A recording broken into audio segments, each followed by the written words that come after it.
introduction. Mr. Martin Joseph has been delivering poetry to the Sacred Grounds audience since 2010 and has featured there many times in person and on Zoom. He has a degree in physics from Caltech and was a journalist in Silicon Valley for decades. Over the past 11 years, he has also taught contemporary comedy courses at 13 different universities around the country. He's known in the slam poetry circles and has created more than a dozen films, including Cosmic Orphan on the El Terravel, which features poetry by our own Alan Harris, whom we've just heard, and was co-produced by Alan. I was also involved in parts and pieces of that process.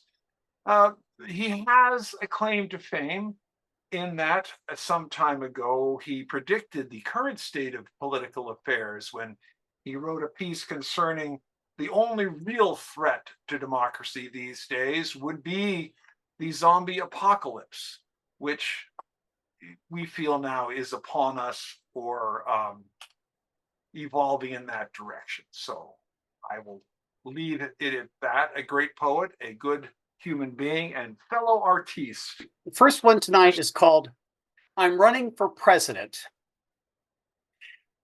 That does not apply to me because I'm running for president. Sure, I parked in a metered space and didn't pay, but it doesn't matter because I'm running for president. I wanted a snack, so I stopped off at a convenience store, grabbed stuff, and ran out. I didn't bother with the line. I didn't bother with the register because it doesn't apply to me because I'm running for president. You could say it's a matter of scale, that I could only get away with these things if I worked on a scale unimaginable to the ordinary person, that things only worked if I were rich enough to sprinkle Jimmy Hoffa dust on the foundations of my buildings and connected enough to know the provenance of the dust itself. But I say that a system that is broken at the top is also broken at the bottom. So none of that applies to me because I'm running for president. I don't need for you to follow my logic. I don't need to speak in complete sentences. I don't need to make any sense at all because I'm running for president. And all I need is the power of conviction and the vast unseen forces behind it. Okay. Next one is called Poached Eggs. It is not the king's forest. It is my forest, at least until the king's men get here. Down in the village, the king's men can kill anyone they want. Their network stretches across the land and there really isn't any organized force to oppose them. But they are not everywhere. They're not here, where I've taken water from the king's stream, where I've built a small fire using pieces of wood found in the king's forest, where I've heated that water in my own pan, and where I cook eggs poached from the king's land to feed myself for another day. The king thinks his reach is everywhere. The king's men think so too. But there are limitations to where his fingers can reach. Even in the village, there are rooms where the king's men do not think to go or would not dare to go. Out here in the forest, it's even more obvious that there's a difference between reach and grasp, even for the most grasping. Maybe especially for the most grasping, because along with their greed comes a laziness at the top, born of the ease of making the claims. The king's men are not lazy, but they've learned to preserve themselves for the battles that count. I cannot do it alone. I cannot overcome the king's men by myself. I cannot even complete my breakfast. From my friends in the village, I've borrowed a little salt, and they, in turn, from a far-off kingdom, have acquired a little pepper to make it special. I have no apologies, except perhaps to the bird who laid the eggs. I sit here on the king's log, eating my poached eggs and reading the New York Times. Okay. Now I'm going to share the screen. because we need to go over here. Dan, can you see the title screen? Yes, Okay, I can. I'll assume that you can. Okay, and if you can't hear the sound, you'll interrupt me and I'll make some adjustments. But Yes. this, at the last feature, what you heard was me doing an a cappella song called "It's Better to Be the Schlemiel Than the Schlemazel." In this go round, what we have is the visualization that goes with it, plus the lovely voice of my daughter, who is now renamed my Grammy-nominated daughter, even though she didn't get the Grammy on Sunday, and her piano. So let's listen to "It's Better to Be the Schlemiel Than the Schlemazel."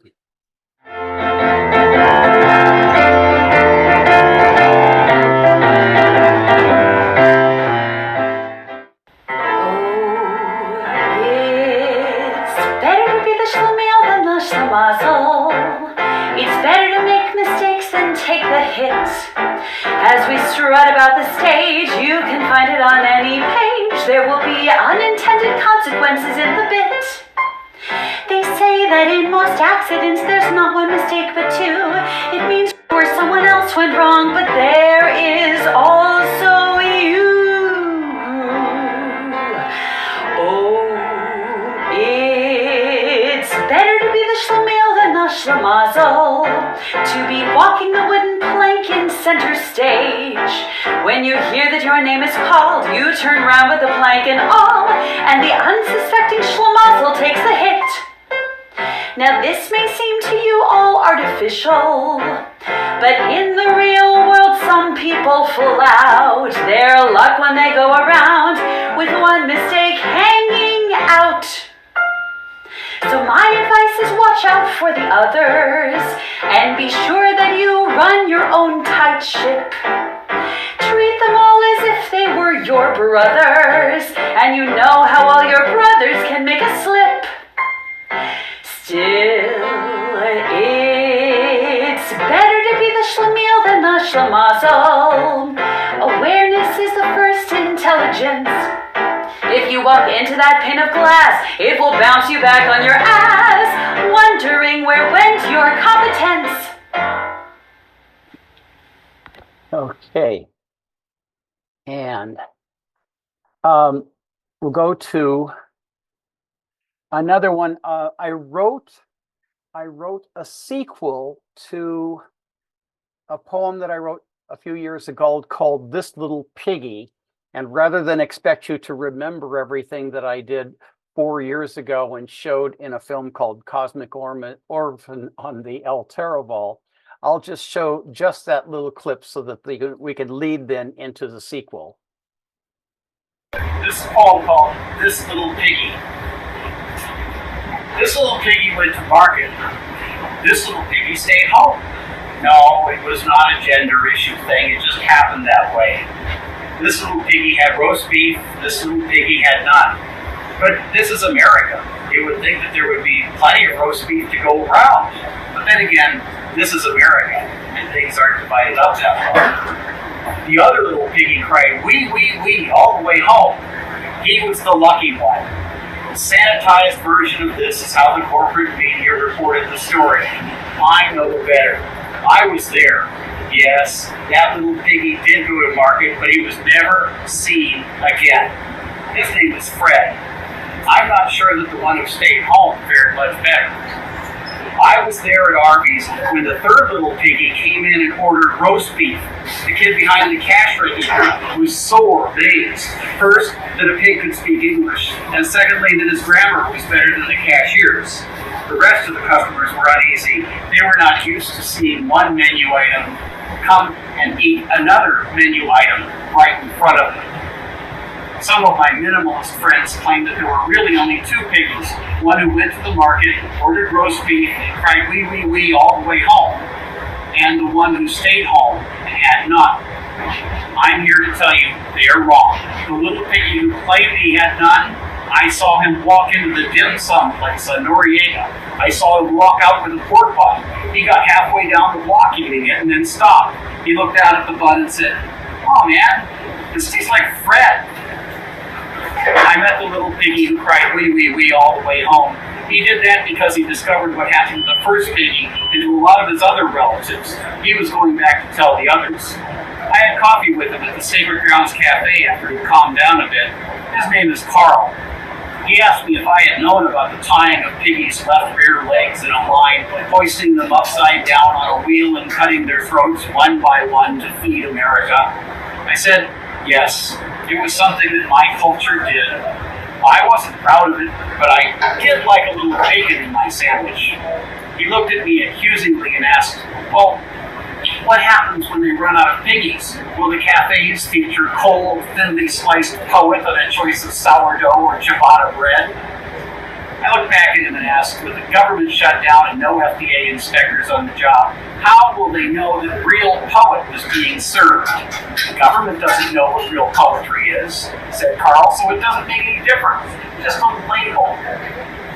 He looked up at me and said, you're not so safe either. Since my eyes were opened, I've noticed that your species is split into two parts, and that one part, the much smaller one, the very, very rich one, is feasting on the much larger part that contains the rest of you. It's pretty amazing to me, but then it was also pretty amazing that my brothers let their legs get tied to a wheel and got hoisted upside down on a line. In the underground, I've heard rumors that the Koch brothers are after you, so watch your back. I heard that you're going to be 70 soon. Damn, that's amazing. None of my relatives made it anywhere near that. I saw Teddy stacking up the chairs for the night, and I knew that it was time to go. You got a place to stay, I asked. I can't go home, said Carl, but I split my time between the temples and the mosques. I feel pretty safe there because no one there wants to eat me. I avoid Chinatown altogether because I don't want to spend my afterlife embedded in sweet and sour sauce. And the Catholics, one of them offered me a job one time. The job was to sit out in the sun at 375 degrees Fahrenheit for 2 hours. He wanted me to eat a bag of raisins before the job began. Sometimes, Alan Harris lets me stay at his place downtown. I don't know why, but I feel safe there, even though he doesn't. Sometimes the walls melt and it freaks him out. Alan drives a cab and we make bets using imaginary money about which of us will get our throats cut first. Teddy finished stacking up the chairs. As Carl and I were about to separate, he talked about the value of negative role models. He said that when the wrong paths are so well illuminated, it lets you know that the right paths are somewhere else. As he disappeared into the foggy night, he said, it's not what happens in life, it's how you handle it.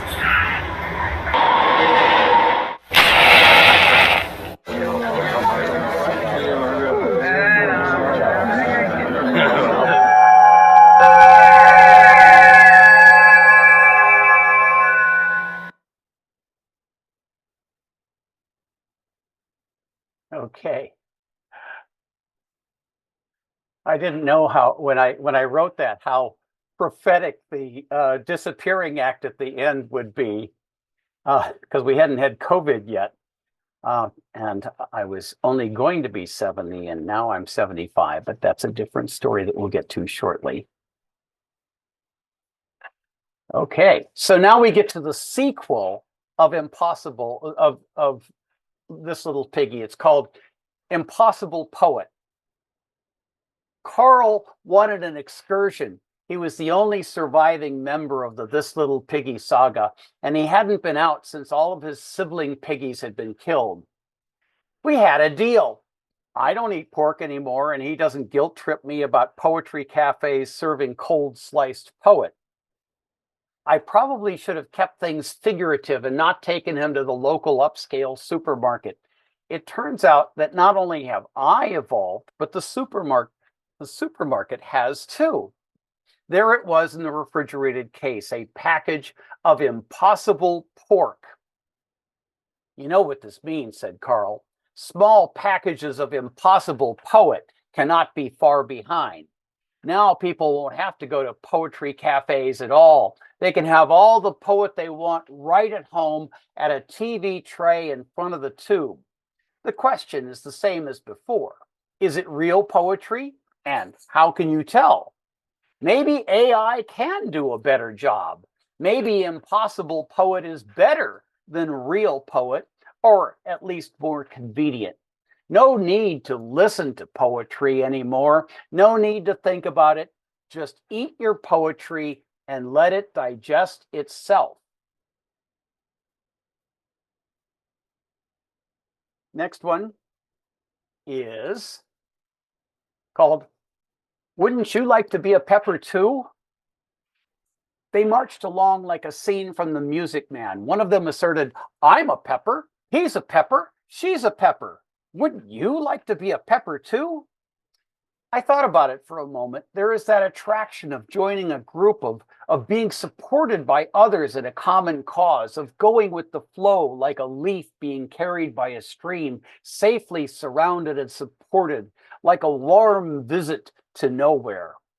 But wait, I thought, what do I really know about the Peppers? Are they like the Sergeant Peppers of Beatle days, bedecked by flowers and only intending good in the world? Or are they something else? If I become a Pepper, will I later find them marching in force with tiki torches to attend a MAGA rally? Whose peppers are these that were generated from behind a curtain by some unknown wizard? And with what kind of Tin Man and Lion will I be dancing arm in arm down the road? And who is this Dr. Pepper? Is he even really a doctor? I've heard otherwise.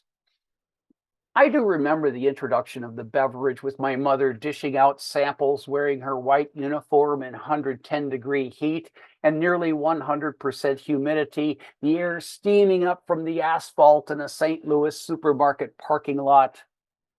There was a secret code of the numbers 10, 2, and 4, said with a wink by those who knew that the secret ingredient was prunes. Okay, this next one is very short. It's called An Ode to Traffic. You'll have to generate your own images. Bumper to bumper to bumper to bumper to bumper.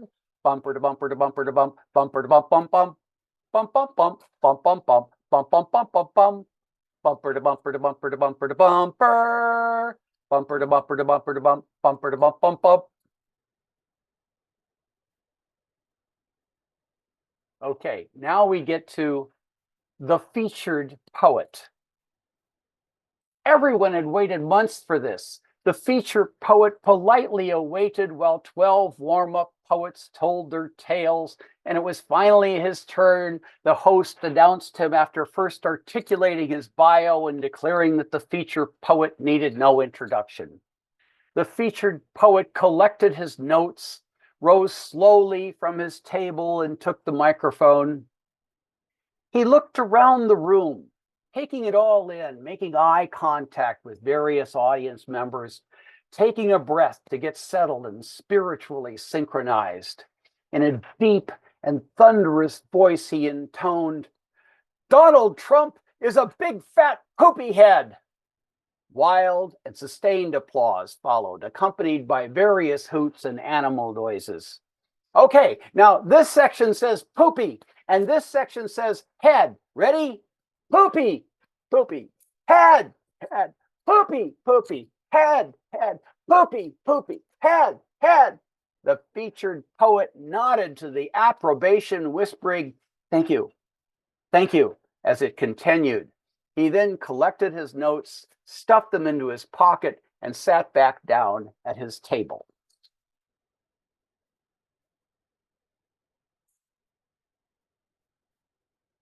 Moving on to a different subject. This one is called Hamas Thinking. It's not that we haven't seen hostages in a war before. The Nazis used to line their trains with French civilians to guard against attacks from the resistance. In the Iraq War, the Central Iraqi Command was on the Baghdad hotel floor directly under CNN. Still, the Hamas war is different in that Hamas uses its own people as hostages. Munitions are stored under children's playgrounds. Military command centers are embedded in hospital. A Hamas soldier says he is willing to die for his people. And because he is willing to die for his people, he is also willing to sacrifice a portion of his own people.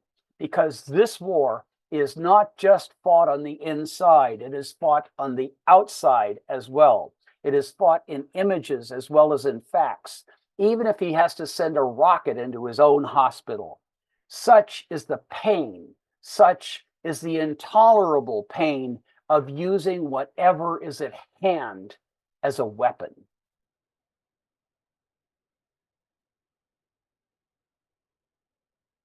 Next one. This is called a matrix of ages. I am 75 because that's what the calendar and my birth certificate agree upon. I am 6 because I still draw in stick figures. I am 100 because I never stopped making logical connections. I am 45 because I still get work done each day. I am 20 because I still see sparkle in your eyes when I hold you. I am 14 because I still believe in the goodness of humanity. I am 25 because my best work is still ahead of me. I am 65 because I refill my pill dispenser every week. I am 12 because I am still delighted by a good comic book, even if the images now move and it costs $100 million to make. But most of all, I am all ages simultaneously, a matrix of perception. It just depends upon the circumstance and how you look at it.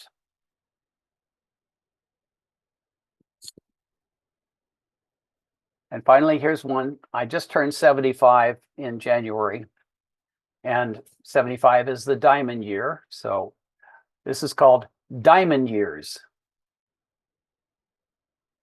Back in middle school, the track coach told me, don't run to the finish line, run through the finish line. Today, I set foot into my 4th quarter of a century from which I do not expect to emerge. I look around and wonder, oh, where is that finish line? I only know that I will keep running to break through it. I only know that on the day that I die, there will be a cascade of unfinished projects. There will be Post-it notes lining the edge of my desk. There will be kernels of poems spread about like popcorn. There will be unfinished plays, partially edited films, and half-formed ideas. There will be unformed revolutions that will have to be carried out by someone else. There will be unspoken words, but not to those that I love. Those have already been spoken, if only by a look in my eyes. There will be hugs and hugs, despite how many hugs have gone before. There will be music and dancing and songs and laughter, even if I'm no longer here to feel it, to hear it, and to dance it. I am the hand that reaches out, feeling pieces of the universe that are beyond my grasp. Okay. And that, my friends, is it. Dan, you're muted. And unmute, ladies and gentlemen. Thank you. Marvelous, marvelous. Thank you.